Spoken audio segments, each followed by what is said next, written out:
আমাদেরকে ব্যবহার করে যেন কেউ ট্রাম্প কার্ড না খেলতে পারে। আমরা ওই রক্তের উপর এখনো দাঁড়িয়ে আছে। এই বাংলাদেশে প্রত্যেকটি ধর্মের অধিকার থাকবে, প্রত্যেকটি ধর্মের সহাবস্থান থাকবে। যে যার ধর্মের যেই রিচুয়ালস আছে, কালচারস আছে, বিধান আছে, সেগুলো পালন করবে। আমাদেরকে ব্যবহার করে যেন কেউ ট্রাম্প কার্ড না খেলতে পারে।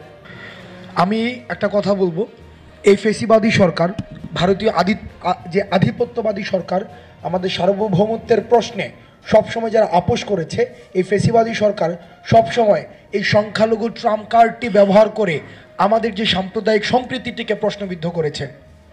আমি স্পষ্ট ভাষায় বলতে চাই, আমরা 5ই অগাস্টে যারা আমার ভাইকে পাশে দেখেছি বুলেটবিদ্ধ হতে, আমরা একসাথে বেরিয়েছি, কিন্তু যে ভাই আর ফিরেনি, আমরা ওই রক্তের উপর এখনো দাঁড়িয়ে আছে। আমরা বলতে চাই, এই বাংলাদেশে প্রত্যেকটি ধর্মের অধিকার থাকবে।